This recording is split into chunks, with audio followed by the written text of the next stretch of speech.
Bismillahirrahmanirrahim. Assalamualaikum warahmatullahi wabarakatuh. Alhamdulillahirabbil alamin wassalatu wassalamu ala asyrafil anbiya'i wal mursalin wa ala alihi wa sahbihi ajmain. Rabbi shrah li sadri wa yassir li amri wahlul 'uqdatam min lisani yafqahu qawli. Rabbana iftah bainana wa baina qaumina bil haqq wa anta khairul fatihin. Mari sama-sama kita buka kuliah kita dengan Ummul Kitab Al-Fatihah. A'udzubillahi minasyaitonirrajim. Bismillahirrahmanirrahim. Alhamdulillahirabbil alamin arrahmanirrahim. Maliki yaumiddin. Iyyaka na'budu wa iyyaka nasta'in. Ihdinas siratal mustaqim, siratal ladzina an'amta 'alaihim ghairil maghdubi 'alaihim waladdallin. Amin. InsyaAllah pada fiqh kita pada petang ini kita muka surat 88 lah kalau kita jawi. Syarat-syarat tambahan bagi orang yang uzur.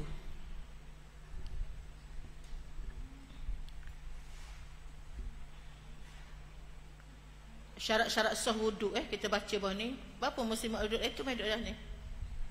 Mai kat ni. Tahu, Ustazah duduk sini, mai duduk sini. Mari tak ni. Tahu, ni tak ada orang kosong lagi ni.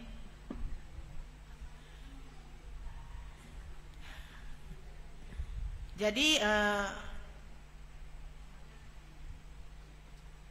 buka dah Fatihah ni tau. Okey, buka dah. Pak Ustazah dah ingat buka Fatihah dah lagi. Terima kasih kepada muslimat yang dapat bersamalah dengan kuliah kita pada petang ini. Syarat-syarat tambahan bagi orang yang uzur.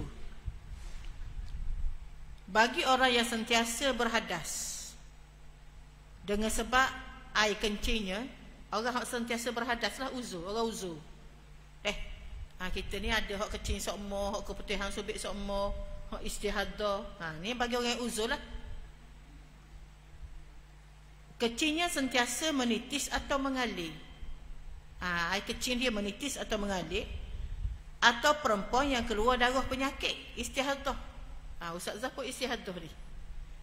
Umur tua-tua ni yang ngarut tau. Mari istihadah, mari lama 13 hari. Bulan lepas 13 hari. Bulan ni istihadah pula. Allah. Dah lah esok lagi Kuala Lumpur ujian. Maka ditambah baginya beberapa syarat lagi. Okey, syarat-syarat sah wuduk ni kita belajar baru ni 5. Hak ni bagi orang normal. Orang yang tak ada penyakit, orang tak ada keputihan, orang tak ada air kecil keluar sokma, orang tak istihadah. Tapi sekiranya kita ada keuzuran. Tak, keuzuran ni lah. Hak disebut tadi air kecil mengalir sokma tau. Ataupun perempuan yang istihadah ni, dia kena tambah lagi cara dia nak berwuduk macam mana. Yang pertama, ni orang istihadah ni, orang istihadah ke, orang kecil sokmo ke, orang keputihan tubik dak berhenti ke, apa lagi masalah kita orang puan ni. Yang pertama sekali dia kata membersih, kemudian membalut atau menutup tempat keluar hadas dengan sesuatu yang suci. Membersih kemudian membalut atau menutup. Kalau ikut ulama fiqh dia kata kita kena ambil bersih-bersih kemaluan kita tu, ambil kapas sumbat dalam. Dengan syarat bukan bulan puasa lah. Kalau bulan puasa kita tak boleh sumbat sesuatu dalam rongga kita, akan membatalkan puasa. Sumbat. Sumbat sebab apa? Tak mahu darah keluar. Sekiranya dok sakit. Tapi sekiranya sakit, tak apalah tak sumbat dalam pun. Okey, waktu faham Yang kedua, hendaklah berwuduk setelah masuk waktu sembahyang yang hendak dikerjakan. Nak wuduk bila? Masuk waktu dulu. Kita dengar orang azan dulu, biarlah kita jawab azan tau. Biar orang habis azan dulu, barulah kita masuk bilik air untuk bersih kemaluan kita ni lah. Yang ketiga, berturut-turut, iaitu muwalat, membasuh anggota-anggota wuduk, yakni hendaklah membasuh anggota kedua sebelum kering basuh anggota pertama, dan begitulah seterusnya. Berturut-turut lah, muwalat. Tahu? berturut-turut. Maknanya berturut-turut. Apa maksud berturut-turut tu? Sebelum kering anggota lain. Maknanya ambil selalu. Ambil basuh muka, basuh tangan, basuh sapu kepala dah. Kemudian basuh dua kaki. Itu maksudnya. Kemudian dia kata wuduk itu hanya dibenarkan satu kali sahaja bagi mengerjakan sembahyang fardu dan diharuskan beberapa kali sembahyang sunat. Sembahyang satu waktu satu wuduk. Satu waktu satu wuduk. Sementara hadas yang keluar semasa mengerjakan sembahyang itu dimaafkan jua. Kadang-kadang kita bersih dah. Kita sembahyang tiba-tiba tu beg pula, darah mengalir ke, air kecil mengalir ke, maka dia dimaafkan. Sebab kata Ustaz Zahid, ada setengahnya dia kata Ustaz Zahid, kita kalau mari istihadah, setiap kali kita nak sembahyang kita mandi, tak ada, kita bukan dalam keadaan berhadas besar. Orang istihadah ni dia duduk dalam keadaan yang dihukumkan suci, cuma dia istihadah, dia keluar darah. Nak hukumkan suci macam mana tu? Dia mari darah pada waktu suci. Mari haid sekurang-kurang suci 15 hari 15 malam. 15 hari 15 malam sekurang-kurang suci. Ada kalau 3 bulan Ustaz Zahid kita mari sekali, itu tak apalah, sekurang-kurang suci. 15 hari 15 malam. Cara perkiraannya sehari ni, okey, kita mari haid pagi tadi pukul 7. Pukul 7 pagi. 7 pagi esok baru kira 24 jam. Sehari semalam. Bukan kira hari tu. Dak hari Sabtu, hari Rabu sekali, hari Khamis, hari dak. Nak kira sehari tu, 24 jam tu mesti 7 pagi mari, 7 pagi tadi kira sehari 24 jam. Itu perkiraan 24 jam. Kena kabarkan, kena ceritakan nak puang. Kemudian fardu wudu. Ada soalan sini? Kalau ada soalan boleh tanya lalu dak. Fardu wudu. Ada 6 perkara. Yang pertama niat. Disertakan pada ketika air basuhan terkena pada mana-mana bahagian muka untuk dikira terjadinya permulaan basuhan di tempat itu dan seterusnya. Bila nak niat Jangan basuh tangan niat dah. Bermula niat pada anggota wuduk yang pertama apa dia? Muka. Memang kita sunat ambil air semayang, sebelum kita ambil dia kita sunat basuh tangan kita tak? Kita baca Bismillahirrahmanirrahim. Kita sunat. Kita berkoma sunat. Masuk air dalam hidung sunat. Lepas tu bila nak bermulanya niat ni? Kita nak ambil ni. Tak? Kita basuh muka ni. Mula-mula air jatuh tu masa lepas tu kita niat di dalam hati. Nawaitul wudu'a lillahi ta'ala. Sahaja aku berwuduk kerana Allah Ta'ala. Kena ingat molek. Kemudian dikata niat itu di dalam adalah di dalam hati. Niat ni dalam hati. Hak kita sebut dengan mulut tu lafaz. Lafaz ni sunat. Tapi hak wajibnya dalam hati niat tadi. Hati ni berkata-kata. Kita katakan ibarat kata hati berkata-kata. Dia kata mulut sebut tu, mulut tu lafaz. Kena fahamlah tu. Niat itu adalah di dalam hati dengan apa-apa bahasa. Jua dengan berbagai-bagai lafaznya lah. Niat tu dalam hati. Ikutlah nak niat dalam bahasa Arab ke, nak niat dalam bahasa Melayu ke, nak niat dalam bahasa Cina ke, ikutlah. Tapi hak terbaiknya niat pun dalam bahasa Arab. Tapi kalau kita tak faham, baik kita niat dengan bahasa yang kita faham. Sebab tu kita kena belajar. Pilihlah mana yang mudah dan sesuai untuk anda. Antaranya kita boleh niat belaka. Antaranya kita nak niat mana? Nawaitu rafa'al hadasil asghari lillahi ta'ala. Kita nak niat nawaitu rafa'al hadasil asghari lillahi ta'ala. Sahaja aku berniat fardu wudu kerana Allah Ta'ala. Raf'al hadasi. Sahaja aku berniat mengangkat hadas kecil kerana Allah Ta'ala. Hadas kecil itulah fardu wudu lah kerana Allah Ta'ala. Ataupun kita nak niat nawaitu fardul wudu'i lillahi ta'ala. Kita jangan sebut fardu, kita kena sebut fardu. Sebab apa? Sebab wuduk tu kita yang ambil wuduk. Perbuatan yang kita buat benda wuduk. Dia panggil maf'ulun bih kalau baca Arab lah. Jadi fardu, kita boleh baca fardu. Kalau fardu tu dia fa'il. Dia fa'il, dia orang yang melakukan ni, bukan kita yang melakukan. Nawaitu tu Tak, nawaitul wudu, nawaitul fardhu. Sahaja aku berwuduk.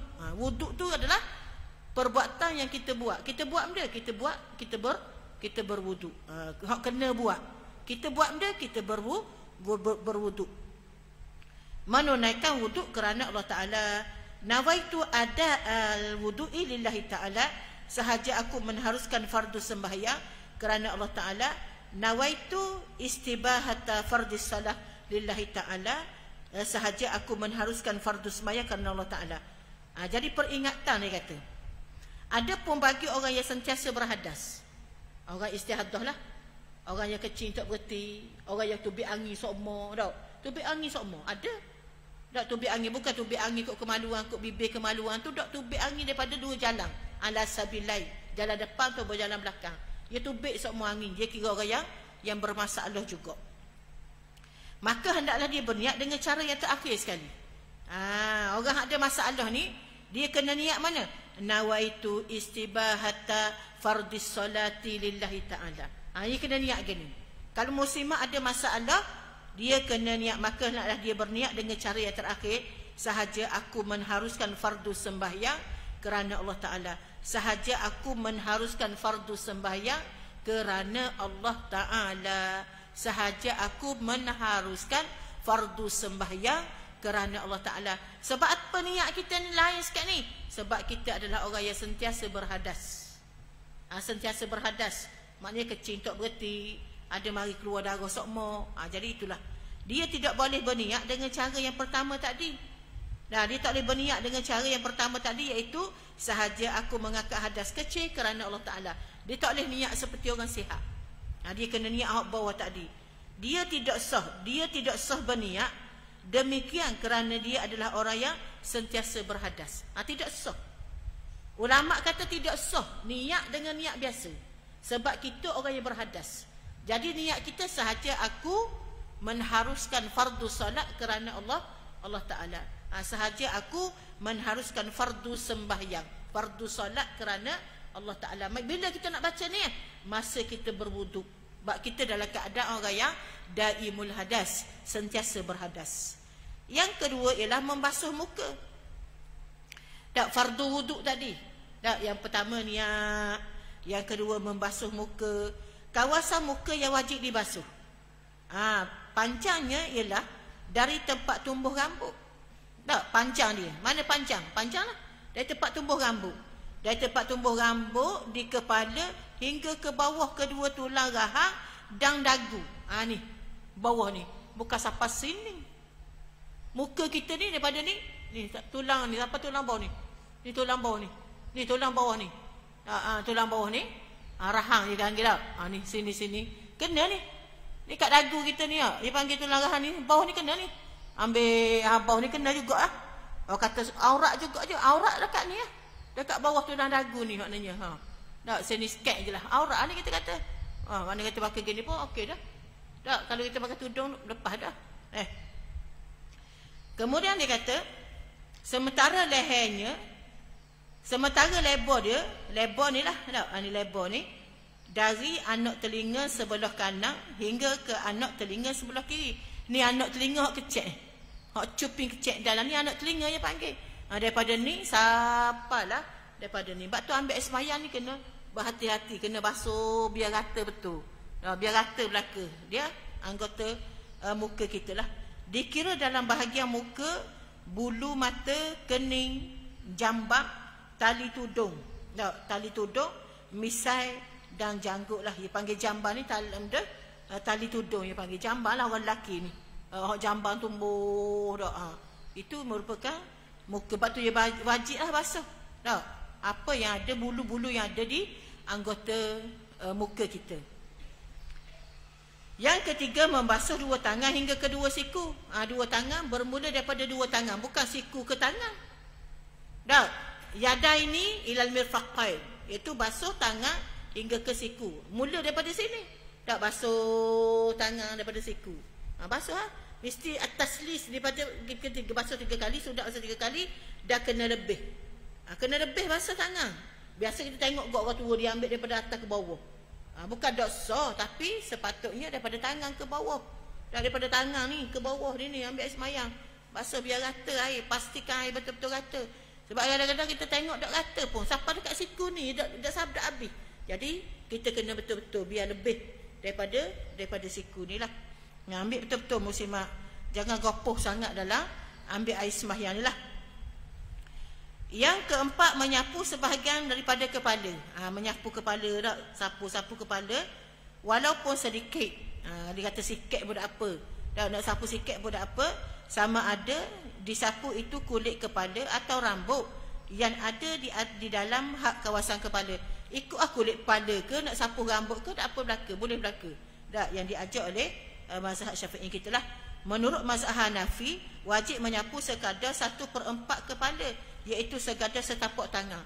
Mazhab Hanafi setapak, dia kena banyak. Mesti banyak, tapi kita sikit pun tak apa dah. Kalau kita buat sikit pun sah dah.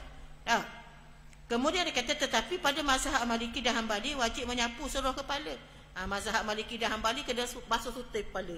Maknanya gitu lah. Tapi mazhab kita sikit pun tak apa. Okey.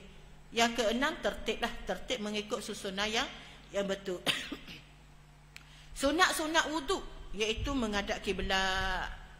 Maknanya kalau kita dah duduk dalam bilik air kita pun kita menghadap kiblat. Sunat menghadap kiblat. Kemudian sederhana, tidak boros dalam penggunaan air. Kena berhati-hatilah. Jangan boros sangat. Mentang-mentang banyak air kita boros buka pahit bu dah. Patutnya kita setiap kali waktu kita cari pahit yang mudah tutup. Kadang-kadang kita buka pahit, maknanya tidak asal muka tu kita tutup pahit, kita tolak dengan tangan, tak bazir dah air. Maknanya kita kena ikut cara Islam aja. Tapi orang kita ni rosok gigi pun buka air pahit bazir. Tak ada rasa nikmat dengan rezeki yang Allah Taala bagi dah. Maknanya mentang-mentanglah kita ni banyak air kita boros. Islam larang boros. Sebab boros tu daripada perangai syaitan. Perangai setan. Setan memang dia suka benda yang boros-boros macam tu. Jadi yang ketiganya membaca basmalah di permulaan hendak berwuduk. Ni hak sunat sekurang-kurangnya bismillah. Baca dah. Baca tangan. Tak mau baca bismillahirrahmanirrahim, baca bismillah. Basuh 3 kali tangan dah. Sunat. Dan paling sempurna bismillahirrahmanirrahim. Andainya terlupa membaca basmalah pada permulaannya, sedangkan belum lagi selesai berwuduk, maka bacalah basmalah itu ketika teringatnya. Dah ingat ni, dah ingat tengah-tengah berwuduk tak ingat nak baca bismillah. Okey, tengah-tengah tu pun boleh bacalah. Baca bismillahi awwalahu wa akhirahu. Baca inilah dengan nama Allah di permulaan dan di akhirnya. Menurut mazhab Hanbali, membaca basmalah adalah wajib bagi sesiapa yang teringat, tetapi bagi yang terlupa sah wuduknya.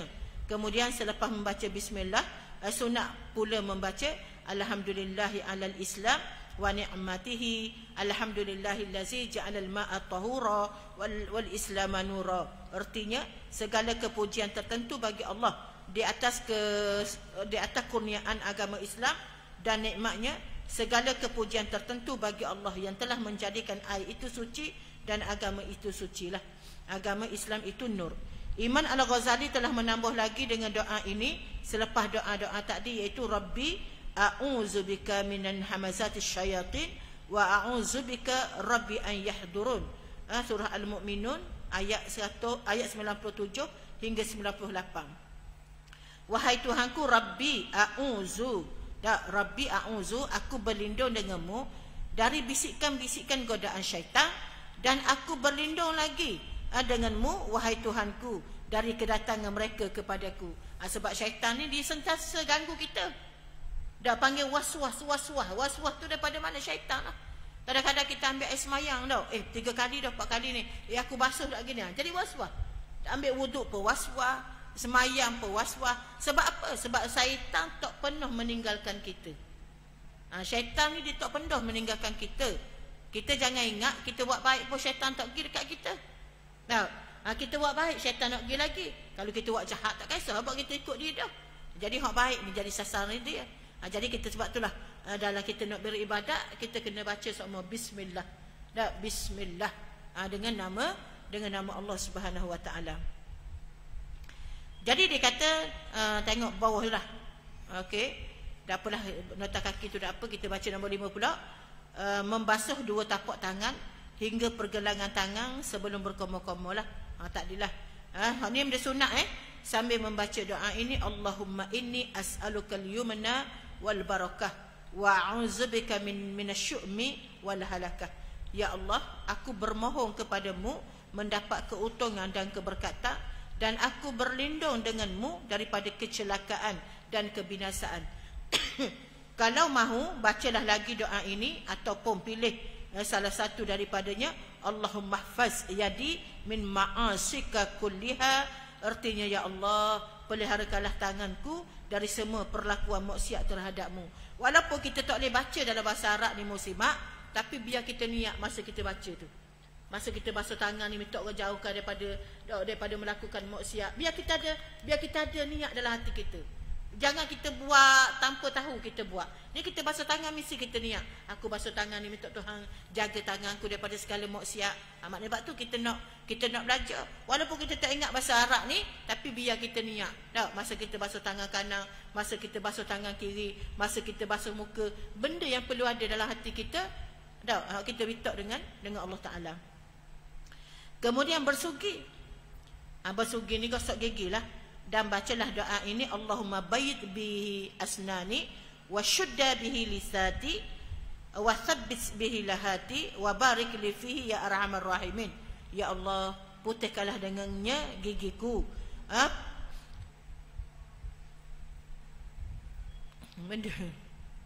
Perteguhkanlah dengannya gusiku. Tetapkanlah dengannya anak tekokku, dan berkatkanlah padanya untukku, wahai Allah yang paling mengasihi. Yang ketujuh, berkomor-komor. Berkomor-komor, dan sebaik-baiknya air komoran itu hendaklah sampai ke kerongkong. Sampai ke kerongkong kita komor gitu. Itu lebih baik. Kemudian mengeluarkannya dengan mulut. Kita komor-komor, kita buat itu betul-betul. Kita pun buanglah.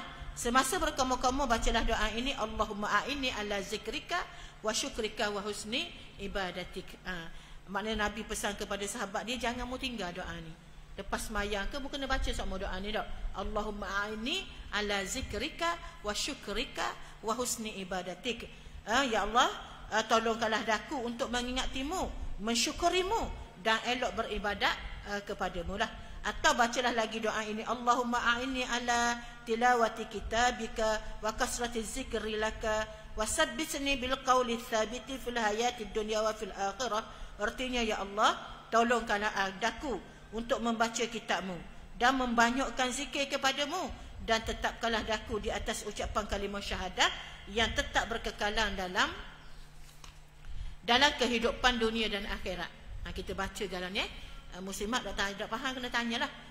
Kalau mahu bacalah lagi doa ini, Allahumma shqini, Allahumma shqini min hudin nabiyyika sallallahu alaihi wasallam ka'san la azma'u ba'dahu abada. Ya Allah, berikanlah kepadaku minum segala minuman dengan kolam nabimu sallallahu alaihi wasallam, menyebabkan aku tidak akan merasa dahaga lagi selepas itu buat selama-lamanya. Air telaga apa ni? Kolam Kausar. Okey. Kemudian menyeduh atau menghisap air ke dalam hidung. Sebaik-baiknya sampai ke gerongga hidung, kemudian dihembuskan sekalian. Seduk ni. Buat ni. Biasa patah ni. Biasa apa dekat ni. Dalam hidung. Lepas tu hembus. Kata nak rawat sakit resdu. Rawatan resdu. Cuba amal gitu. Kalau ada masalah resdu, insya-Allah. Ketika menyeduh air itu hendaklah dibaca, Allahumma aujid li rihatal jannah wa anta anni radin. Ya Allah, dapatlah kiranya aku menciumi bauan syurga. Niat. Masa air dalam hidup pun, niat kita biar boleh bercium bauan syurga, sedangkan engkau redha terhadapku. Mitok. Maknanya setiap benda tu kita mitok. Tak setiap hak sunat, amalan sunat yang kita buat ni, baik masuk air dalam mulut, baiklah kata benda masuk air dalam hidung, kita niat kepada Allah Subhanahu Wa Taala. Semasa menghembus air keluar dari hidung, bacalah Allahumma inni a'udzubika min rawaihil nar wa su'idan. Kena bila hembus air itu, Nabi kata, ya Allah, sesungguhnya aku berlindung denganmu dari segala bauan busuk neraka. Mitok. Bila kita embuh ni, bila kita buang air daripada hidung kita, kita mitok. Tak embuh, kita hidu bawah busuk neraka dan dari keburukan neraka, negeri tempat tinggal. Na'udzubillah. Atau baca doa ini, Allahumma la tahrimni rihatan na'imika wa jannatika. Ya Allah, janganlah mu mengharamkan aku dari menciumi bau nikmatmu dan menikmati syurgamu. Jadi ataupun kita baca doa ni bila masa kita buang air tu, tak mintalah kita ni dapat cium bau syurga, tak, bau syurga. Peringatan dia kata berkomo-komo dan menyeduh air ke hidung walaupun sunat dalam mazhab kita, tetapi janganlah kita mengabaikannya. Dalam mazhab Syafi'i ini sunat je masuk air dalam hidung, tapi pengarang kitab ni kata jangan mengabaikannya kerana faedahnya dari segala kesihatan dan pahalanya adalah amat besar. Lebih-lebih lagi kedua-duanya adalah fardu wudu dalam mazhab Hambali. Mazhab Hambali dia seduh air dalam hidung ni fardu. Lebih-lebih lagi kedua-duanya adalah fardu wudu dalam mazhab Hambali kerana dia dikira termasuk dalam bahagian muka. Jadi maksudnya dalam mazhab Hambali dia kira wajib sebab dia termasuk dalam anggota muka. Justru itu sayugialah juga kita meraihkan pendapat mazhab Hambali ini supaya selaras dengan kaedah fiqhiyah, iaitu kaedah usul fiqh yang menyebut al-khuruju minal khilaf mustahabun. Keluar daripada khilaf itu digalakkan. Sebab tu kita jangan baloh. Masalah khilaf ni jangan baloh. Muslimat jangan baloh benda kecil-kecil. Jadi tak salah baloh lah, meraihkan pendapat. Sebab mazhab Imam Hanafi, kalau kita sembahyang subuh tak ada baca kunut. Sebab tu kalau orang pergi perleh tak? Pergi perleh ke mana? Pergi perleh lah. Perleh ada tak baca kunut? Tak ada. Tak, jangan baloh lah. Kalau kita pergi Mekah ada tak baca kunut? Tak ada. Kalau pergi Madinah ada tak baca kunut? Tak ada belaka. Jadi maksudnya tak kisahlah. Jadi segi sah-sah. Tapi sebab kita beramal dengan mazhab Syafi'i kita baca kunut. Bila baca kunut, bila tertinggal bacaan kunut, kita disunatkan sujud sahwi. Tapi dah ingat Ustaz Zahir nak sujud sahwi, tak apa, tak ingat. Sebab dia sunat sahaja semayang kita jadi sah. Biar kita faham hukum. Sebab orang tanya Ustaz Zahir, dah kalau kita dah ingat nak sujud sahwi tu apa dia? Sujud masa kita lupa tak? Tapi nak apalah kita buat apa? Kita lupa, kita tak buat pun dia sah. Sebab dia sunat. Bila sebut je sunat, bila kita tinggal sah. Tapi jangan meninggalkan yang sunat. Sebab dalam semayang kita kena buat sunat-sunat. Sebab dia besar kelebihan pahala. Ibadat yang paling besar sekali, ibadat yang paling utama sekali semayang. Sebab tu Allah Ta'ala suruh kita banyak sujud, banyak rokok. Banyak rokok, banyak sujud. Kalau ada masalah, banyak rokok, banyak sujud. Kita tak ada masalah pun, bukan banyak rokok, banyak sujud. Banyak cakap. Banyak cerita. Jumpa orang tu cakap, jumpa orang ni cakap. Cerita seorang, ngadu seorang. Jadi Allah Ta'ala ajar kita, kalau kita banyak masalah, kita banyak rokok dan sujud kepada Allah Subhanahu Wa Ta'ala. Sebab Allah lah yang dapat menyelesaikan masalah kita. Dan Allah akan maksudnya sayuan Ustaz Zahir. Allah akan bagi kita percambahan idea, nak buat gana. Allah Ta'ala beri idea kepada kita. Sebab tu kita kena banyak minta pertolongan kepada Allah Subhanahu Wa Ta'ala. Kemudian lagi kata justru itu sayugialah juga kita meraihkan pendapat mazhab Hambali tadilah. Okey, kemudian yang ke-9 menggosok-gosokkan anggota wudu. Maknanya kita gosoklah sunat kita gosok anggota wudu kita ini. Perlu diketahui bahawa menggosok-gosokkan anggota wudu adalah fardu dalam mazhab Maliki. Maknanya walaupun kita kata mazhab Hanafi ni dia sunat, kadang-kadang mazhab lain dia jadi fardu. Sebab tu kata lebih baik kita buat tau. Kita buatlah sunat-sunat dalam mazhab kita, mudahan kita dapat kelebihan pahala yang berlipat kali ganda. Kemudian yang 10, berturut-turut mualat membasuh anggota wudu. Maksudnya hendaklah membasuh anggota kedua sebelum kering basuhan anggota pertama, dan begitulah seterusnya. Mualat ini adalah fardu wudu dalam mazhab Maliki dan Hambali. Yang ke-11, meniga-nigakan basuhan dan sapuan. Tak adalah basuh sunat basuh 3 kali. Sebab apa 2 kali makruh? Sebab Nabi dak buat. 1 wajib. Basuh yang pertama fardu. Basuh yang kedua makruh. Basuh yang ketiga sunat. Sebab Nabi buat. Sebab tu kita tak buat 2 kali. Kita buat 3 kali. Sebab kita nak ikut sunnah Nabi SAW. Yang kedua, melebihkan sedikit hak atau kawasan basuhan atau sapuan anggota daripada batas fardunya. Sebab tu kata kena buat lebih. Kena buat lebih daripada yang disebut. Sebab apa? Nak berhati-hati, ihtiyati. Takut-takut tak sempurna dan sebagainya lah. Yang ketiga belah membaca doa ini semasa membasuh muka. Allahumma bayyid wajhi binurika yauma tabayyaddu wujuhu awliyaika wala tusawwid wajhi bizulumatika yauma taswaddu wujuhu a'daika. Ya Allah, putihkanlah mukaku dengan nurmu pada hari yang putih segala muka para walimu, dan janganlah mu hitamkan mukaku dengan kegelapan-kegelapan kemurkaanmu pada hari yang hitam segala muka musuh-musuhmu. Yang ke-14, menyelati janggut yang tebal lah. Kalau janggut yang tebal kena menyelati lah. Kena menyelati maksudnya kena ratakan air. Adapun janggut yang nipis yang kelihatan warna kulit di bawahnya, maka wajib diselati lah. Okay. Kalau hak nipis tu wajib lah diselati. Kalau hak banyak-banyak tu tak apalah, kita raut-raut gitu ya tak. Yang ke-15, mendahulukan basuh anggota kanan. Ingat molek, basuh anggota kanan dulu daripada anggota kiri, seperti mendahulukan basuh tangan kanan daripada tangan kiri lah. Dan kaki kanan daripada kaki kiri, kecuali semasa membasuh dua tapak tangan, sehingga pergelangan tangan ketika awal wuduk dan menyapu dua telinga, maka kedua-duanya dilakukan serentak. Basuh tangan kita buat serentak kan? Telinga gitu kok kita buat serentak. Sebab tu dia kata, maknanya hak lain kena guna anggota kanan dulu. Macam kita nak mandi wajib juga. Nak mandi wajib ni kita basuh pada ni, kita kena mandi anggota kanan dulu. Selesai anggota kanan sunat. Selesai anggota kanan dulu, baru kita basuh anggota kiri pula.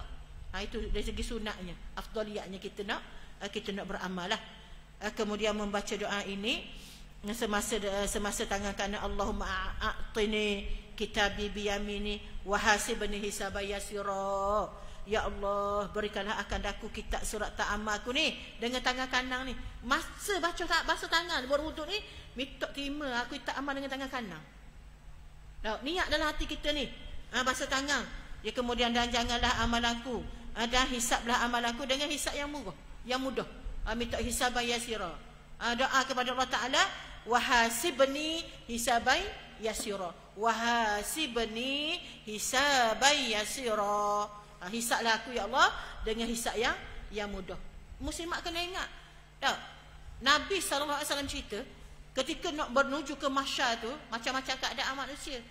Ada yang tenggelam dalam peluh, ada yang peluh sampai kat buku laki dia dalam keadaan ketakutan dan sebagainya. Hisab ni bukan satu benda yang mudah. Yang mudah ada satu benda yang payah. Tapi kita doa pada Allah Ta'ala, semoga kita ni termasuk dalam golongan orang yang hisabnya mudah di sisi Allah Subhanahu Wa Ta'ala. Kemudian lagi dia kata, membaca doa ini semasa membasuh tangan kiri. Allahumma inni a'udzubika an tu'tiyani kitabi bisyimali aw min wara'i zahri. Minta apa? Ya Allah, sesungguhnya aku berlindung denganmu daripada tindakanmu memberikan aku kitab suratan amalan aku dengan tangan kiriku atau dengan pihak belakang. Minta berlindung dengan Allah Ta'ala, jangan terima kitab amalan dengan tangan kiri ataupun daripada belakang. Sebab apa tanda tu? Kalau terima kitab amalan dengan tangan kiri ni, apa tanda kita akan dimasukkan ke dalam na'udzubillah. Na'udzubillah. Sebab itulah minta lah. Sebab tu kata berwuduk ni nampak kecil je, tapi kalau tak berwuduk tak sah sembahyang. Kalau tak sempurna wuduk tak sah sembahyang. Kalau buat main-main dengan wuduk dak rata air dan sebagainya, tak sah sembahyang. Sebab tu wuduk tengah-tengah berwuduk ada getah ada apa tak serak wuduk, tak kena ambil semua dah. Berbeza dengan mandi wajib. Mandi wajib ni tengok ada sisi ikan. Kita pergi basuh je. Buah sisi ikan pergi basuh. Tapi kalau wuduk kita kena ulang semula wuduk. Kena hati-hatilah muslimat. Kemudian lagi yang ke-18, menyelati anak-anak jari tangan. Ni anak-anak jari ni kita selatilah sunat. Maka menyelati itu hukumnya wajib sekiranya diyakini air tidak dapat rata kecuali dengan menyelatinya. Dan kalau jenis orang tangan ni kita dah apa, dah tepek mana tau. Tapi kalau kaki, kaki biasa orang tepek gini, dia wajib menyelati sebab takut air tak rata. Tapi kalau kaki kita jenis buka tu dah apa dah, tak apalah. Kita yakin lah. Tapi kalau kita yakin kaki kita tu, kalau kita dok selati dengan jari, maka dia tak rata air, maka kita kena wajib lah kita menyelati. Tak? Kena tengok molek. Sebab ada orang jenis kaki tepek dekat out. Okey. Yang ke-19, menggerok-gerokkan cincin yang dipakai. Kalau pakai cincin ni buat gerok-gerok lah. Takut ketak kan? Tak takut ketak, maka tak rata air. Kiranya air tidak dapat masuk dengan sendiri kerana terlampau ketak, maka wajib digerok-gerokkan cincin itu kerana ia menghalangkan air sampai kepada anggota wuduk. Kalau tidak dibuat begitu. Yang ke-20, menyapu semua kepala. Sunat je. Kalau kita nak sapu kepala sunat, belakang apa kat sunat kita basuh? Biasa senang ya, kita basuh sekali, kita sapu sekali lah. Perlu diingatkan, bagi sesiapa yang mahu mengerjakan tawaf dan bertaklid kepada mazhab Hanafi dalam perkara tidak batal wuduk dengan bersentuhan kulit lelaki dan perempuan yang halal bernikah, maka wajiblah baginya menyapu sekurang-kurangnya 1/4 kepala atas kodos tapak tangan. Kalau kita nak beramal dengan mazhab Hanafi, masa kita tawaf, kita kena basuh banyak. Ambil basuh kepala. Basuh kepala tu kita kena basuh sebesar tapak tangan. Tapi lah ni dah apa dah. Dah fatwa orang nak pergi haji, pergi umrah ke, kalau setuh dengan lelaki pun dia kira tidak batal. Dah ambil gitulah keputusan dah. Fatwa dah daripada tabung haji. Jadi okeylah, tak ada benda lah. Sebab kita bersasok-sasok dah. Nak turana dah. Kita pergi bersasok-sasok nak elok-elok pun tepuh macam. Budak tu orang lelaki pakai baju ihram gitu je, buka tubuh-tubuh. Jadi maksudnya dah apa dah sekarang ni. Dia boleh dah. Kemudian lagi, dan perempuan yang halal bernikah, maka wajiblah baginya menyapu. Okey, sudah dah. Kerana hal itu adalah fardu dalam mazhab Hanafi. Tetapi seelok-eloknya hendaklah disapu semua kepala supaya wuduk yang dilakukan itu merangkumi tuntutan kefarduan dalam mazhab Maliki dan Hambali. Lebih baik dia kata, tapi ada masalah lah. Dia berubah hukum dia. Dari segi hukum ni dia boleh berubah berdasarkan fatwa-fatwa ulama lah. Tengok semasa. Dia dasar tak akan berubah. Tapi dari segi apa-apa ibadat ni boleh ada berubah. Dalam keadaan kita ketakutan guana kita nak sembahyang. Dalam keadaan kita tenang guana. Dalam keadaan kita di medan perang guana. Dalam keadaan kita musafir guana. Orang yang uzur guana. Dia boleh bertolak ansur dari segi syariat pelaksanaan, dari segi fiqh lah. Tapi kalau dasar akidah tak ada tolak ansur. Kalau bab Tuhan tetap satu sampai kiamat pun Tuhan satu. Tak ada nak tolak ansur Tuhan tu boleh jadi dua. Tak ada, na'udzubillah. Tuhan tu tetap satu. Tapi dalam segi amalan fiqh ni dia boleh berubah berdasarkan keadaan semasa. Sebab tu dia tengok keadaan zuruh keadaan ni, fatwa hukum tu dia boleh berubah. Hak dasar memang tak akan boleh berubah. Kita kena fahamlah. Sebab apa kata ngundi ni jadi wajib. Dia teknikal belaka tu muslimat. Asalnya memang pun ngundi ni tak wajib. Dia adalah agenda orang-orang musuh Islam ngundi-ngundi ni sebab dia nak kuasa. Tapi oleh kerana kita Malaysia pun kena ngundi juga untuk kita ambil kuasa, jadi ngundi tu jatuh wajib. Asalnya tak wajib pun ngundi. Kalau kita sebuah kerajaan Islam semua dah, negara dunia ni Islam belaka, kita tak mau pergi ngundi pun tak apa. Tapi dalam keadaan sekarang ngundi tu jadi hukum dia wajib. Sebab apa? Sebab nak bentuk daulah ni lah. Kita kena faham ada keadaan dia jadi wajib, ada keadaan dia tak apa. Tak ngundi pun tak apa dan sebagainya lah. Kita kena tengok betul muslimat kena faham lah tu. Kita orang cerdik pandai ni kita kena faham.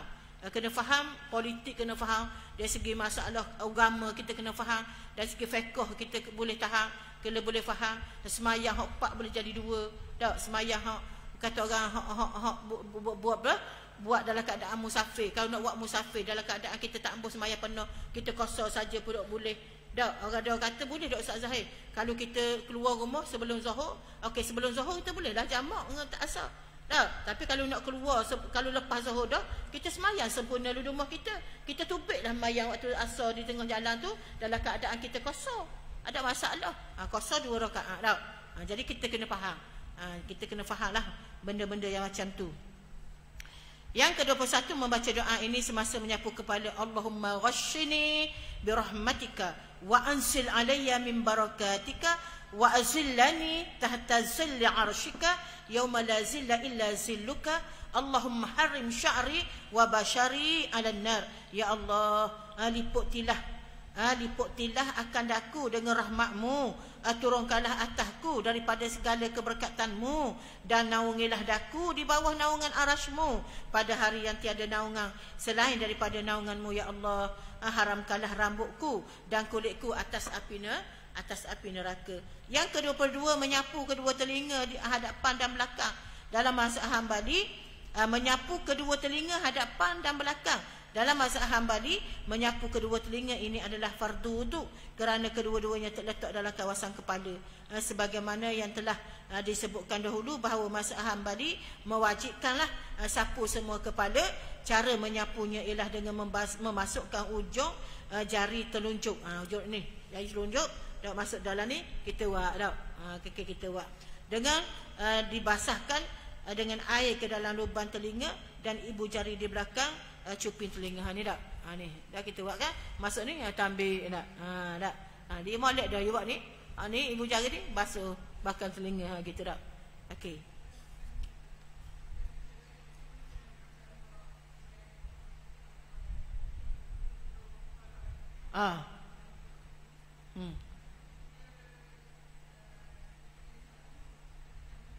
Hamayah Zuhur dulu. Tak boleh?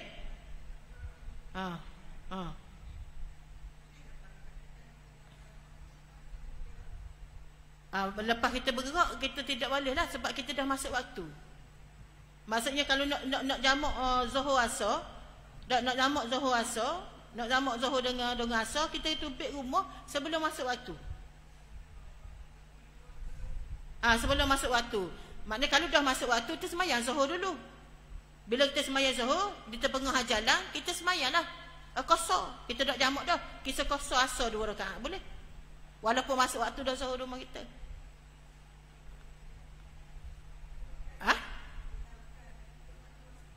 Betul lah.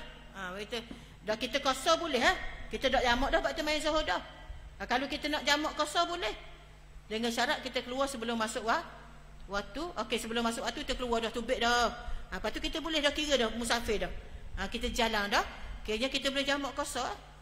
Dah jamak ni beza. Jamak lah 4-4. Kalau jamak qasar 2-2. Dia sunat dari segi jamak ni. Dia sunat. Misalnya walaupun kita nak jamak waktu asar, masuk waktu asar, tapi kita sunat buat Zuhur dulu 2 rakaat, baru kita semayang asar pula 2 rakaat. Dari segi tu, dari segi tertib itu. Dari segi keafdaliyahnya, waktu dulu kita nak buat dulu, waktu kedia kita buat kedia sunat. Tapi Ustaz Zahir, kalau kita nak qasar, kita nak mayang asar dulu 2 rakaat, lepas tu nak mayang Zuhur, sah, ada masalah. Sah. Tapi hak sunatnya, hak lebih baiknya kita semayang walaupun dalam waktu asar, kita qasar Zuhur dulu, lepas tu baru kita qasar waktu asar. Okey, boleh Ada pun ada masalah jamak qasar ni?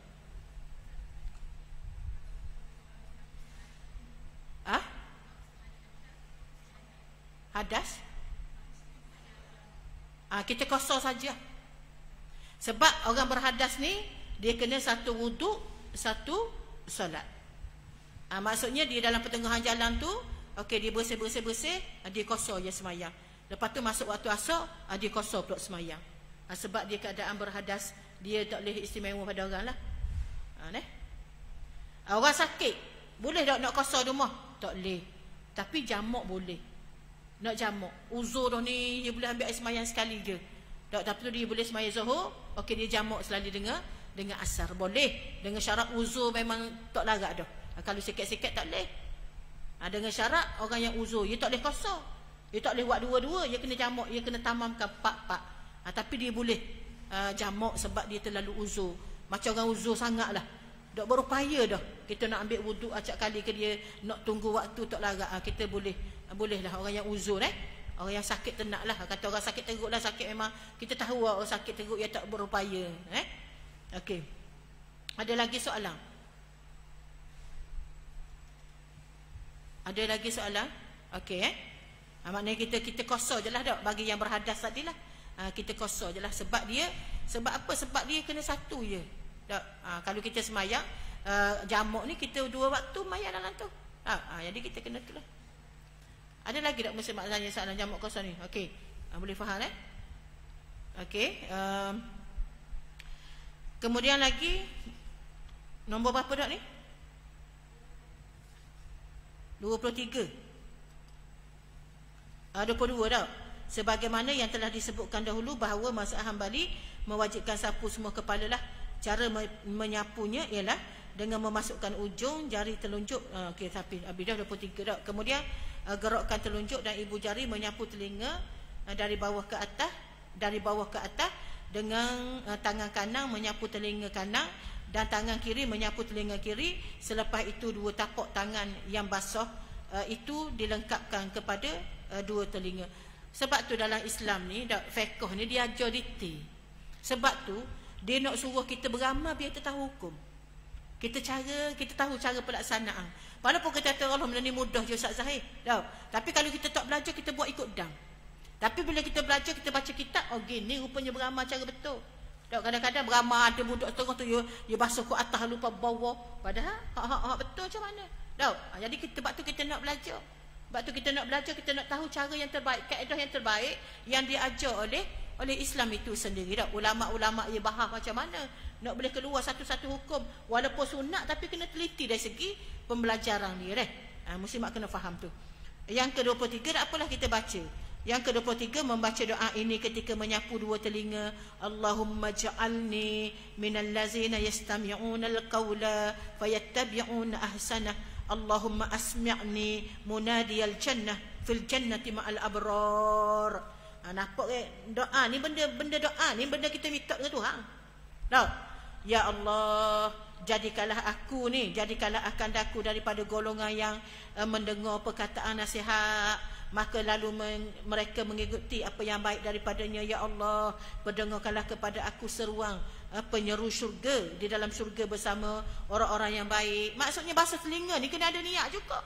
Walaupun tak pandai tak membaca doa ni, minta dah aku ni dengar benda baik. Minta dengar benda baik.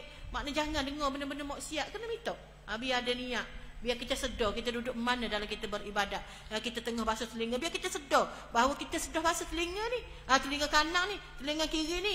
Biar kita sedar. Kemudian lagi dikata bersama-sama. Yang ke-24 menyapu leher. Sunat sapu leher. Ada orang tanya Ustaz Zahir, sapu leher boleh ke? Boleh, sunat. Ambil air sapu leher sikit. Serta membaca doa ini ketika menyapu. Allahumma fukka raqabati minan nar wa a'udzubika minas salasil wal aghlal. Ya Allah, lepaskanlah leherku dari api neraka dan aku berlindung denganmu daripada terkena rantai dan belenggu. Itu. Yang ke-25 menyelati anak-anak jari kaki. Maka menyelati itu hukumnya wajib sekiranya diyakini air tidak dapat rata kecuali dengan menyelati. 26 membaca doa ini semasa membasuh kaki. Karena Allahumma sabbit qadami ala siratil mustaqimi ma'a aqdami ibadikas salihin. Ya Allah, tetapkanlah tapak kakiku di atas titian siratul mustaqim bersama tapak kaki hamba-hambamu yang soleh. Muslimat kena ingat meniti tiang siratul mustaqim tu, tiang tu tak mana? Atas neraka. Tiang siratul mustaqim tu dibentangkan di atas neraka. Semua orang lalu. Buka tu bukan tenang, ada pengaik, malaikat yang mengaik. Ramah tak lepas, jatuh dalam neraka. Na'udzubillah. Sebab tu kena minta doa. Masa kita ni basuh kaki ni, minta dah kaki kita ni lepas meniti tiang siratul mustaqim. Muslimat nampak benda ni mudah. Tak apa, tak baca pun. Tapi ni doa. Bila sebut doa ni, kita minta dengan Allah Ta'ala. Berkat kita minta semua dah kita berwuduk apa kali sehari. Bukan nak wajib je. Kadang-kadang nak baca Quran pun berwuduk. Dah kita semua niat semua tiap-tiap hari. Sampai 10 kali sehari kita baca. InsyaAllah dengan berkat doa tu, kita dapat pelepasan daripada Allah Ta'ala. Ni kita nak. Ni sagaan kita, mana harapan kita, rajak kita kepada Allah Ta'ala. Kita mengharapkan yang terbaik daripada Allah Ta'ala. Kita tak boleh minta dengan orang. Kita minta dengan Allah Ta'ala. Kemudian lagi 26, 27. Dan membaca doa ini semasa membasuh kaki kiri. Allahumma inni a'udzubika an tazilla qadami ala sirati fin nari yauma tazillu aqdamul munafiqin wal musyrikin. Ya Allah, sesungguhnya aku berlindung denganmu daripada tergelincirnya tapak kakiku dari titian ke dalam neraka. Na'udzubillah. Pada hari tergelincirnya segala tapak kaki orang-orang munafik dan orang-orang musyrik. Na'udzubillah. Kita minta berlindunglah.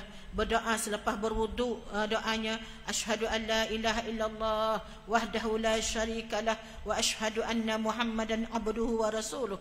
Allahumma ja'alni minat tawabin waj'alni minal mutatahhirin waj'alni min ibadikas salihin. Subhanakallahumma wa bihamdik asyhadu an la ilaha illa anta astaghfiruka wa atubu ilaik. Wa sallallahu ala sayyidina Muhammad wa ala alihi wa sahbihi wa sallam. Walhamdulillahi rabbil alamin. Doa ni kalau rendah ingat dah. Dah muslimat ingat dah ni. Ingat dah. Kena ingatlah. Berkatnya ilmu kita belajar daripada kecil sampai tua ingat. Sebab tu masa nak menghafal sangat masa budak hak kita banyak ingat ni masa zaman kita budak dulu. Hak zaman ni dak gerak anak kat noi dak ingat Ustaz Zahid ngapa surah Al-Mulk kok sehari ayat sebulan. Habis tahu Ustaz Zahid dak ingat lagi surah Al-Mulk. Astagfirullahalazim. Tahu? Habis tahu dah Ustaz Zahid. Tahun ni tahun 2024. Kita ingat daripada awal tahun kita Ustaz suruh ngapa Al-Mulk. Sesa dak ingat Ustaz Zahid. Subhanallah. Dah kita ingat Fatihah tu bila? Zaman kalau rendah dulu. Kalau agak nak ngapa besar ni rasa dah ingat. Jadi kita ngapa sekolah rendah dulu, masa besar ni kita buat benda. Kita murnikan lagi, betul lagi biar betul-betul menepati bacaan yang betul dalam solat. Ni kita nak belajar. Belajar ni tak boleh jemu, tak boleh puas. Walaupun belajar setiap kali. Ustazah ni baca kitab ni dah tahu berapa kali. Berapa tepat kuliah kitab ni, hak super ni. Tapi rasa dah ingat belaka lagi dalam kepala. Patutnya duduk dalam kepala dah sutil kitab ni tau. Tapi gitulah. Muslimat. Nak ayat berkatnya ilmu masa kecil. Aku bersaksi, apa kita baca sekali lalu makna dia. Asyhadu an la ilaha illallah. Aku bersaksi bahawa tiada Tuhan yang disembah dengan sebenar-benarnya melainkan Allah yang esa, lagi tiada sekutu baginya. Dan aku bersaksi wa asyhadu anna Muhammadan abduhu wa rasuluh. Dan aku bersaksi bahawa Nabi Muhammad itu hambanya dan rasulnya. Allahumma ja'alni minat tawabin. Ya Allah ya Tuhanku, jadikanlah aku daripada golongan orang-orang yang bertaubat. Waj'alni minal mutatahhirin, daripada golongan yang suci bersihlah.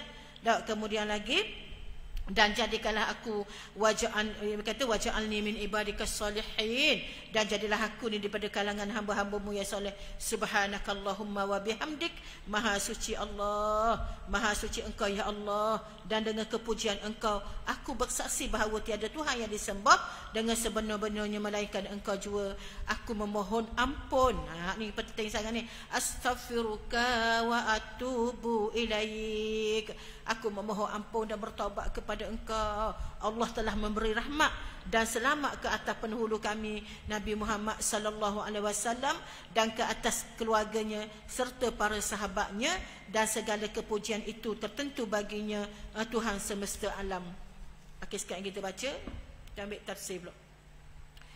Iman Al-Ghazali dalam kitab Ihya dan Bidayatul Hidayah menyebut doa selepas wuduk seperti berikut. Asyhadu an la ilaha illallah wahdahu la syarikalah wa asyhadu anna Muhammadan abduhu wa rasuluh. Subhanakallahumma wa bihamdik asyhadu an la ilaha illa anta amiltu su'a wa zalamtu nafsi astaghfirukallahumma wa atubu ilaik faghfir li wa tub alayya innaka antat tawwabur rahim. Allahumma ij'alni minat tawwabin waj'alni minal mutatahhirin waj'alni min ibadikas salihin waj'alni abdan saburan syakura waj'alni azkuruka zikran katsira wa usabbihuka bukratan wa asila. Maknanya Imam Ghazali tambah sikit lagi. Tapi kita tak apalah baca hak ni dah. Hak ni pun kita cukup dah. Astaghfiruka wa atubu ilai ada dah. Kalau baca panjang-panjang ni tak apalah. Sekadar kita baca saja. Aku bersaksi bahawa tiada Tuhan yang disembah dengan sebenar-benarnya melainkan Allah yang esa, aku tiada sekutu baginya. Dan aku bersaksi bahawa Nabi Muhammad sallallahu alaihi wasallam itu hamba-Nya dan rasulnya. Maha suci engkau ya Allah, dan dengan kepujian engkau aku bersaksi bahawa tiada Tuhan yang disembah dengan sebenar-benarnya melainkan engkau jua. Aku telah melakukan kejahatan dan telah menzalimi diriku sendiri. Ya Allah, aku memohon ampun dan bertaubat kepada engkau. Oleh itu ampunkanlah aku, ampunkanlah daku dan terimalah taubatku. Sesungguhnya engkau lah jua yang maha penerima taubat dan yang maha belas kasihan. Ya Allah, jadikanlah akan daku daripada golongan orang yang bertaubat, dan jadikanlah aku daku daripada golongan orang yang suci bersih, dan jadikanlah aku daku daripada golongan hamba-hamba Engkau yang soleh, dan jadikanlah aku daku seorang hamba yang amat bersabar lagi amat bersyukur, dan lagi jadikanlah aku daku berzikir kepada Engkau dengan sebanyak-banyaknya, dan bertasbih kepada Engkau di waktu pagi dan petang. Wallahu alam. Habis setakat ni dulu, kita sambung pula fiqh kita masuk tafsir sikit. Ada soalan muslimat bab fiqh? Orang tutup pintu, dia buka pintu, cik awak tu.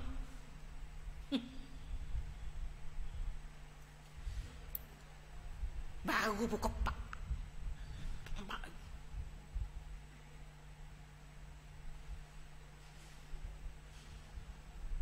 Gaduh kali dia tu.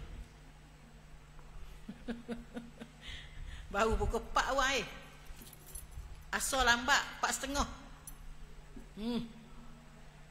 Okey, kita sambung sikit fiqh tafsir kita.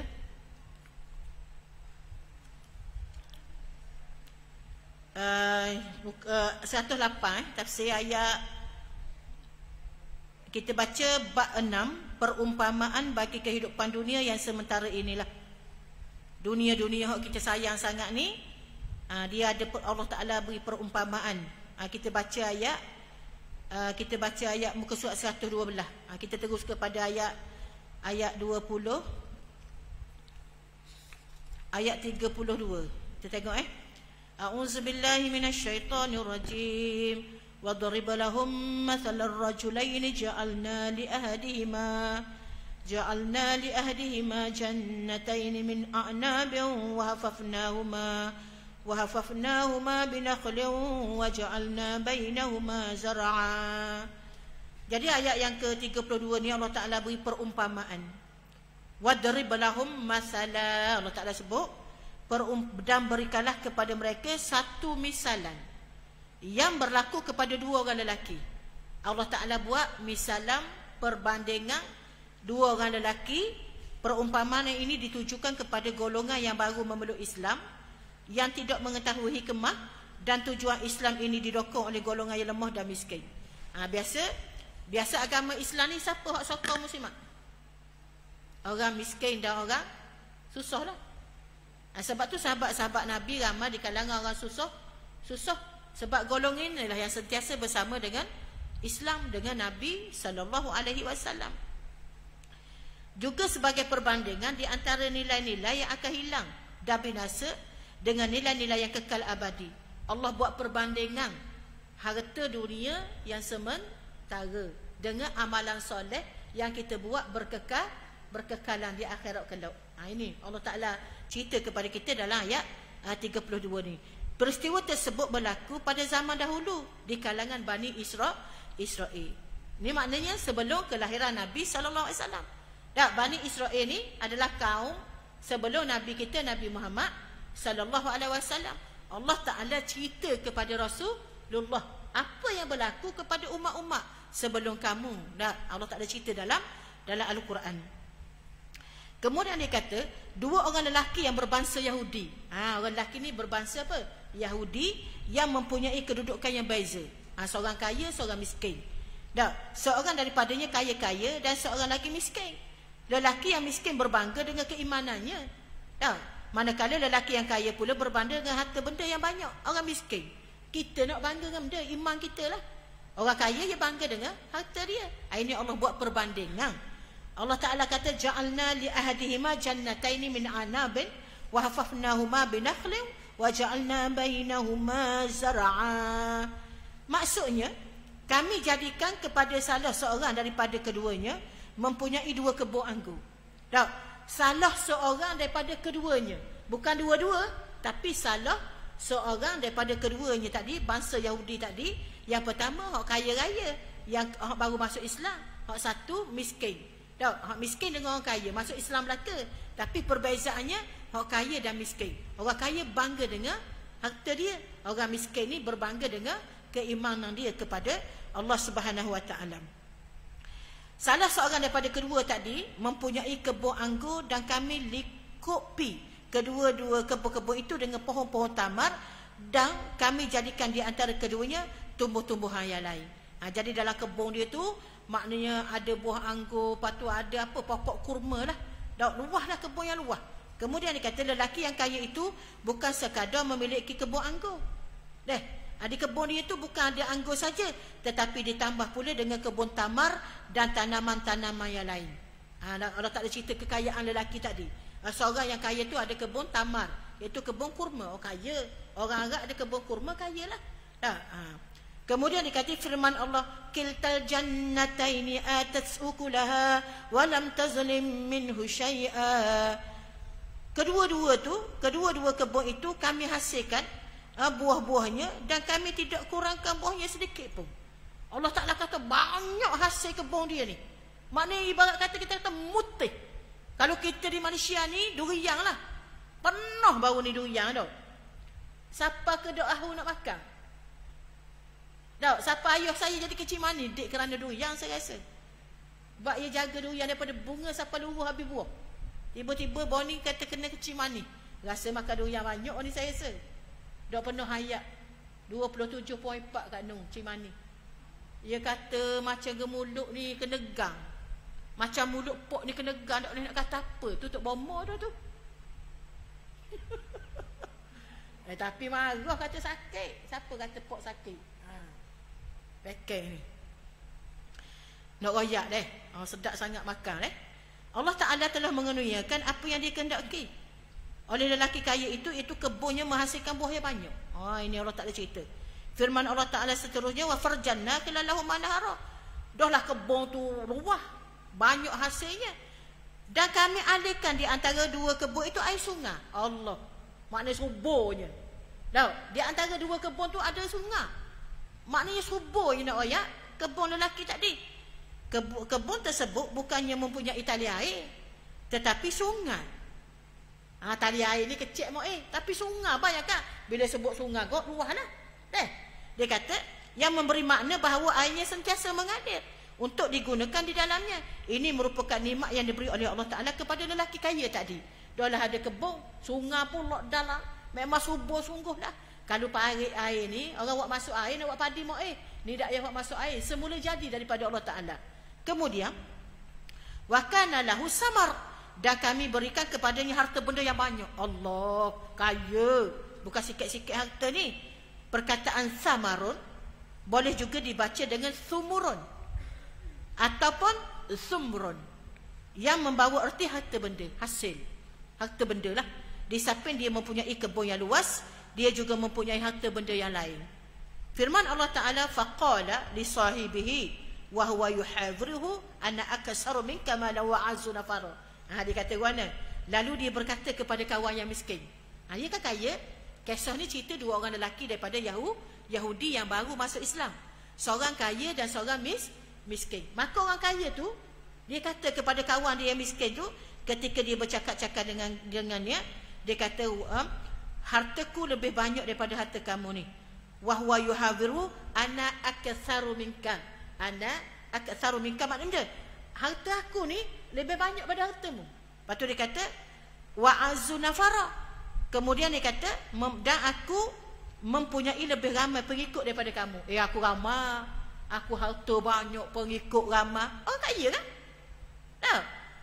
Kau orang kita miskin ke orang kaya ramai pengikut? Tak tahu. Orang kaya. Tahu? Orang kaya kan senang nak badek. Bawa tiket.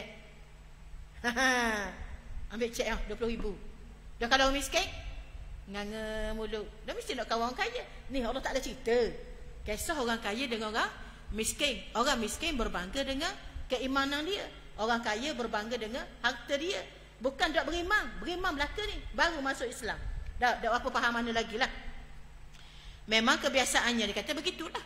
Apabila seseorang itu mempunyai harta yang banyak, maka sudah tentu pengikut. Dan saudara marahnya ramai. Kalau hartanya sedikit, maka pengikut dan saudara-saudara pun tidak ramai lah. Depan mata.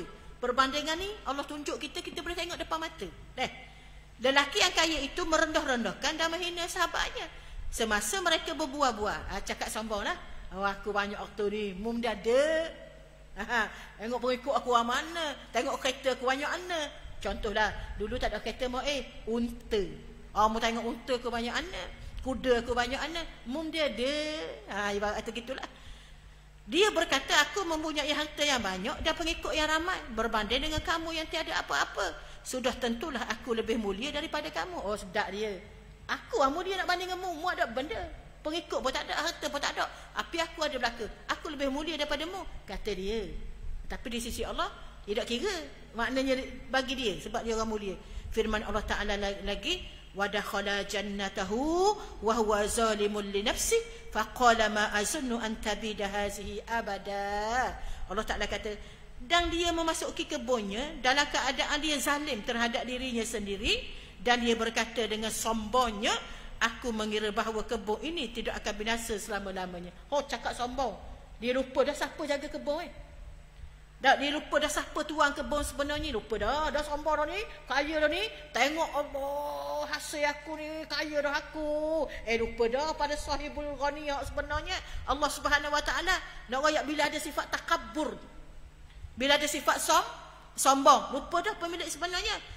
Apabila dia melihat kebunnya subur ditambah dengan air sungai yang tidak pernah kering, lalu dia mengatakan kepada kawannya bahawa semuanya ini akan sentiasa tetap dan tidak akan binasa sama sekali untuk selama-lamanya. Kafir sangat dia. Kafir dia ni. Ni kebun aku ni, hasil aku ni. Aku selama-lamanya senang dah, kaya dah. Sombong dah, lupa pada Allah Ta'ala. Allah Ta'ala berfirman seterusnya, wa ma azunnu sa'ata qa'imatan wa ila in rudittu ila rabbi la ajidanna khairan minha munqalaba. Dan aku tidak mengira bahawa hari kiamat itu akan berlaku. Dan kalau sekiranya aku dikembalikan kepada Tuhanku mati, pastilah aku akan mendapat tempat yang lebih baik daripada ini lagi. Itu kata dia. Lelaki yang kaya itu mengatakan, kalau aku mati sekalipun, dia kata, sedap ni kafir dia ni, aku tetap berada dalam kekayaan dan mendapat kebaikan yang banyak kerana aku berasal dari keadaan demikian. Bagi dia, kalau dia kaya kok, mati kat dia aku selamat. Ini tanggapan dia lelaki tadi. Kemudian dia kata, manakala kamu pula apabila mati tetap berada dalam keadaan tidak berharta. Yang ngaji.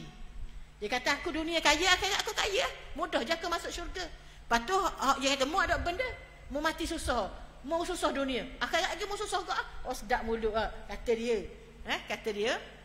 Kemudian seterusnya Allah berfirman lagi, qala lahu sahibuhu wa huwa yuhawiruhu akafarta billadhi khalaqaka min turab thumma min nutfatin thumma sawwaka rajula.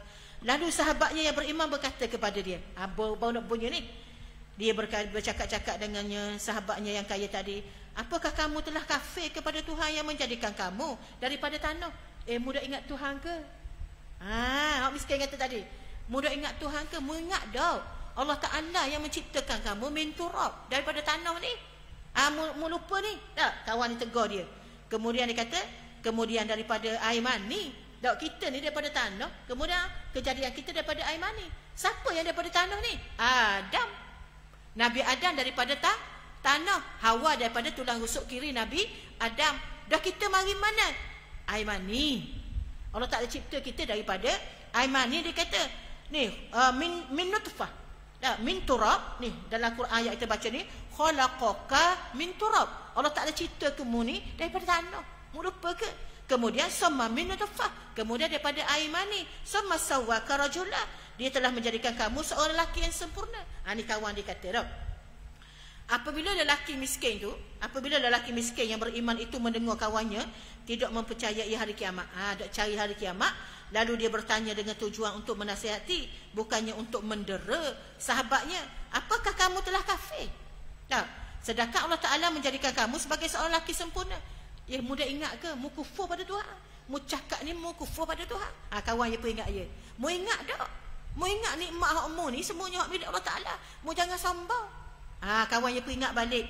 Allah Ta'ala kata seterusnya, lakinnahu wallahu rabbi, tetapi aku percaya bahawa Allah adalah Tuhanku. perkataan lakinna tidak boleh dibaca dengan lakinna, iaitu memanjangkan na walaupun ada alif. Alif ni baca lakinna, lakinna, pendek okey. Kerana asalnya mengikut bahasa Arab, lakinna ana huwallahu rabbi. Orang miskin itu berkata, aku tidak seperti kamu, walaupun aku miskin tetapi aku tetap beriman kepada Allah Ta'ala. Kalau kaya sekalipun tetapi menjadi kafir, maka tiada gunanya. Orang miskin itu berbangga dengan keimanannya, berbeza dengan kawannya yang kaya itu berbangga dengan kekufurannya. Inilah sifat orang yang beriman, iaitu tidak menyerah kalah dan tidak merasa gerung di hadapan sesiapa pun, sama ada kaya ataupun berkuasa. Maknanya Allah Ta'ala cerita kepada kita di sini bahawa jangan kita jangan kita rasa takut, jangan kita rasa rendah diri depan orang kaya. Kita sama je di sisi Allah Ta'ala. Allah nak khabar kepada kita bahawa muslimat, kita tak usah rasa gerung, tak usah rasa takut, tak usah rasa susah hati. Sebab apa? Sebab di sisi Allah, Allah tak pandang pun. Allah tak pandang. Yang Allah pandang, inna akramakum indallahi atqakum. Sesungguhnya Allah Ta'ala kata orang paling mulia di sisi Allah ialah orang paling takwa. Itu ya, orang jaga akidah, orang jaga keimanan dia kepada Allah Ta'ala. Tak memandang dunia ni sebagai matlamat utama. Dunia ni Tuhan beri ambil lah, tapi jangan ada perasaan takabur. Jangan merasa dunia ni milikmu. Sebab tu kawan yang kata, mu ingat dunia ni, mu lupa Tuhan dah. Tak mengingat bahawa dunia ni adalah milik Allah Subhanahu wa Ta'ala. Itu dia pesan kepada kawan dia, wala usyriku bi rabbi ahada. Dan janganlah engkau menyekutukan Tuhanku dengan sesuatu yang lain. Allah Ta'ala sebut dah, sifat orang yang beriman tidak akan getar kepada sesiapa pun. Kita kena gitu muslimat. Jangan takut dengan orang yang lebih hebat daripada kita. Kita takut hanya kepada Allah. Sebab semuanya milik Allah dan semuanya akan kembali kepada Allah. Bagi kita tak ada ancaman. Ancaman kita bila kita kufur kepada Allah. Kalau kita beriman kepada Allah, kita rasa bahagia, kita rasa selamat dunia dan akhirat, sebab Allah sentiasa bersama dengan kita lah. Contoh dia kata sifat yang seperti inilah yang ditunjukkan oleh sahabat-sahabat Rasulullah sallallahu alaihi wasallam. Contohnya apabila mereka memasuki negeri Parsi, mereka melihat Raja Parsi memakai mahkota dengan megahnya dan duduk di atas perbenaian yang bertatahkan emas dan permata. Manakala sahabat-sahabat Rasulullah sallallahu alaihi wasallam pula ada di antaranya yang memakai pakaian yang koyak. Sahabat-sahabat Nabi susah. Tapi tetap bersama dengan Nabi sallallahu alaihi wasallam memperjuangkan Islam deh. Kemudian lalu dia kata, orang-orang Parsi menganggap bahawa kedatangan orang Arab itu adalah kerana kelaparan dan memerlukan bekalan makanan. Sombonglah. Parsi ni sebuah negara kaya. Mari orang Arab miskin tu, dia kata, tetapi lalu mereka menawarkan harta kepada benda sebagai syarat perdamaian. Tetapi sahabat-sahabat Rasulullah SAW dengan berani dan megahnya mengatakan, tujuan kedatangan kami bukan untuk itu, tetapi untuk mengajak kamu supaya mengabdikan diri kepada Allah Ta'ala. Aku tak berhartamu nya, mudah saya bimbang lah. Tapi aku nak ajak kamu supaya beriman kepada Allah, supaya meninggalkan syirik kepada Allah Subhanahu Wa Ta'ala. Itu tenaga perjuangan hidup kita. Kita buat kelas, buat apa, buat kuliah pun, bukan kita nak khabar kita ni galak sangat kata orang nak berkuliah, nak berprogram. Tak. Kita nak ajak masyarakat kita sedar bahawa dunia ni sementara je. Kena ada bekalan untuk menuju Allah Ta'ala. Kena akidah kita, etikad kita kena yakin betul-betul kepada Allah Subhanahu Wa Ta'ala. Kena ada seumur peringatan. Sebab tu Allah Ta'ala sebut fazakir fa inna zikratan fa'ul mu'minin. Beri peringatan kerana orang Islam ni hati dia nak peringatan. Sebab tu bila dengar je ayat-ayat Allah, wa iza tuliyat alaihim ayatu zadatuhum imana. Baca je ayat-ayat Allah, bertambah. Tengok. Allah Ta'ala sebut dah. Dan Allah Ta'ala buat perbandingan. Cerita kepada Rasulullah. Kesombongan orang-orang yang ada harta, ada pangkat, ada kedudukan. Memang gini muslimat. Siapa akhir zaman? Siapa kiamat? Orang ada harta dia memang sombong. Dia tengok kita sebelah mata je. Nak kita orang susah. Tengok sebelah mata. Tapi ingat, biarlah kekuatan kita, motivasi kita, benda ni sikit pun tidak akan menjejaskan kita, kecuali takwa kepada Allah Subhanahu Wa Ta'ala. InsyaAllah kita sambung balik muka surat 119. Gelisah sekali Tok Imam. Tok Imam gelisah sekali tu tak boleh tau. 4.20 dah. Okey. Jadi insyaAllah kita sambung balik akan datang bulan 2 insyaAllah. Ada soalan apa-apa nak tanya Ustazah? Assalamualaikum. Waalaikumsalam. Jadi Ustazah minta maaf banyak lebih kurang atas kuliah ni. Gitulah, dah baca 2 kitab ni, laju-laju sikit lah. Tak apalah, sekurang-kurangnya adalah penambahan dah. Boleh ngapal lah baru ayat 32 surah Al-Kahfi ayat 1 hingga 10, ingat dah dah, insyaAllah. Buka TikTok tu sebelum tidur, buka TikTok semua. TikTok ni TikTok ni kalau kita buka, kita type dalam search dia tu ayat 1 hingga 10 Al-Kahfi, dia tak berhenti, dia habis je main mula. Kalau macam YouTube, dia habis senyap. Kalau TikTok ni buka ya bunyi, buka ya bunyi, buka ya bunyi.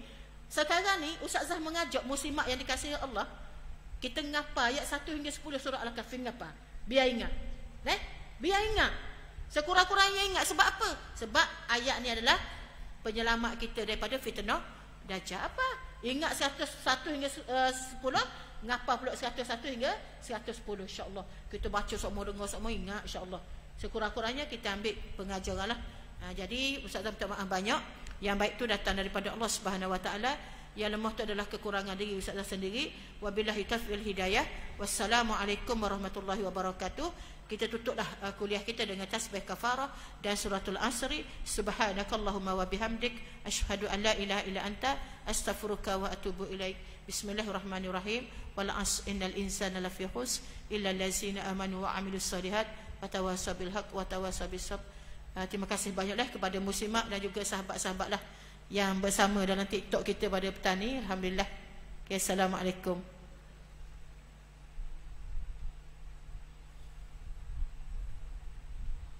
Tak apa sikit pun sini, dalam ni ramai. Dalam ni 200 lebih.